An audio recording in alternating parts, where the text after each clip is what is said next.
한현대 기수경 실장님께서 연대 발언 이어주시겠습니다.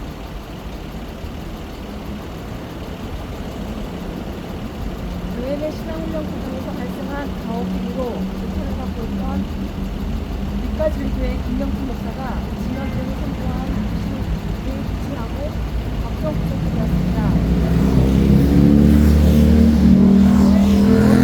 사상과 구별된 부분표를 합니다.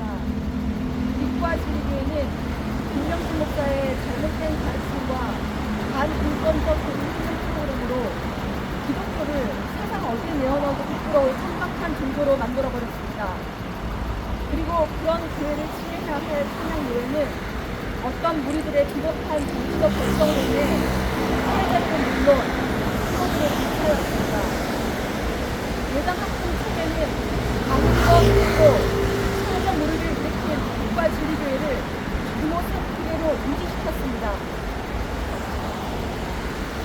김명춘 목사의 법정 구속에 국가진리교회가 속한 찬양교회는 강재식 목사를 국가진리교회 임시단회장으로 파송했다고 합니다. 이 강재식 목사가 누굽니까? 2020년 사건 당시 국가진리교회 조사위원회 위원장을 맡았던 사람입니다. 이번 임시단회장 파송을 받으며 그는 처음 조사위원회 결과에 따라 피해자들에게 사과도 하고 조치를 취했으면 좋았을 것이다. 결과적으로 그렇지 못했고 어디까지 오겠다 며 안심을 표했다고 합니다. 앞으로 임시단회장으로 국가진리교회를 잘 살피겠다고 했다고 합니다. 참으로 어처구니가 없습니다.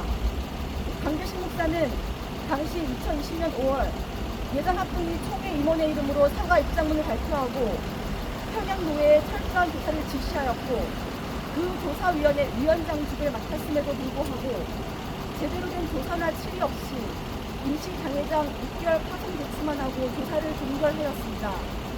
심지어 강재식 당시 위원장은 조사 결과 보고서를 제보자가 아닌 김명신 목사에게 먼저 보여주는 등 조사 결과 보고서를 제대로 공개하지도 않았습니다. 솜방망이 처벌로 인해 강단을 유지하고 있던 김명진 목사와 교회 리더그룹은 1심 판결로 바로 김명진 목사 군명을 위한 천명 3명 운동을 시작하는 지경에 이르며 아직 2심과 대법원 판결이 남았다는 오만함을 보였습니다. 이걸 바라보고 있는 피해자 및 그 가족들은 어떤 심정이었겠습니까? 교회가 피해자들을 위해 그 반만 노력해 주었더라도 지금 피해자들과 한국 친구들이 느끼는 이런 참담함은 훨씬 적었을 것입니다. 그런데 이제 와서 처음 조사위원회 결과에 따라 피해자들에게 사과도 하고 조치를 취했으면 좋았을 것이라고요? 누구에게 하는 말입니까? 본인 스스로에게 하는 말씀이신 거지요. 그렇게 국가진리교회의 회복의 기회를 없앴던 강재식 목사가 임시당회장으로 국가진리교회를 잘 살피겠다고 합니다. 이 말은 곧 김명춘 목사가 다시 돌아올 때까지 집 잘 지키고 있겠다는 말로 들립니다.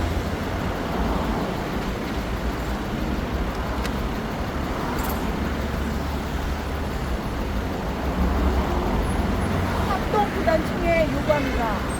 김명진 목사를 당장 조명하고 순교하십시오. 지난 108회 총회에서 이미 법정 판결이 난 김명진 목사와 관련하여 별다른 논의도 없었고 선의안을 올리거나 총회석상에서 문제를 제기할 때도 아무도 없었습니다.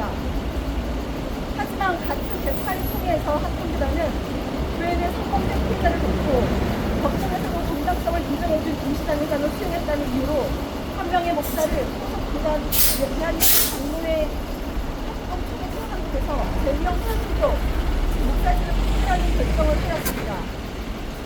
교단 내 인권 관계에 의해 누구는 너무나도 쉽게 면직되고 누구는 어떤 범죄에도 목사직을 유지시키는 것을 보니 상식적으로 도저히 이해할 수가 없습니다. 평양교회는 기독신문에 올린 사과문에서 김명진 목사에 대해 건강한 한국교회 일원으로 회복하도록 지도하겠다고 하였습니다. 출소 후 다시 교회에 돌아와 사역하도록 하겠다는 말로 들립니다. 제발 제가 오해한 것이길 바랍니다. 저도 간절히 기도하겠습니다. 김명진 목사가 출소 후 철저히 회개하고 하나님의 자녀는 한 성도로서 성실한 교인으로 거듭나길 기도하겠습니다.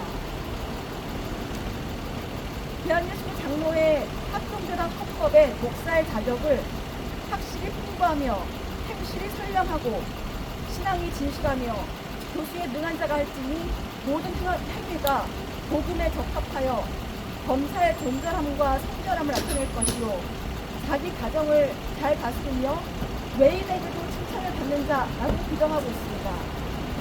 하지만 지난해 교회개혁 신천연대가 법정에서 범죄가 확정된 성범죄 목회자들이 각 모델이 교단에서 어떤 치료를 받았는지 조사했을 때 대부분의 목회자가 여전히 목사직을 유지하고 있고 목회를 하고 있다는 사실을 확인하고 경악을 금치 못했습니다. 학교기관도 다르지 않았습니다.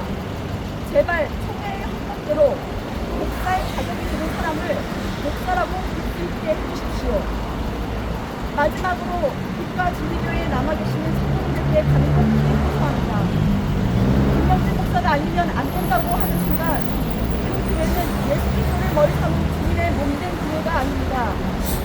하나님의 자리에 사랑을 두고 그를 따르는 우리는 교회가 아니라 단지 같은 신념으로 뭉친 조직에 불과합니다. 김영진 목사와 그 우리가 고난을 받는 것이 아닙니다. 그들 때문에 고난을 겪고 있는 자신들을 바라보시기 바랍니다. 직접적인 피해를 입어 고통 중에 있는 한국의 신앙생활중 교우들을 바라보시기 바랍니다. 이로 인해 마음 아파하실 하나님을 바라보시기 바랍니다.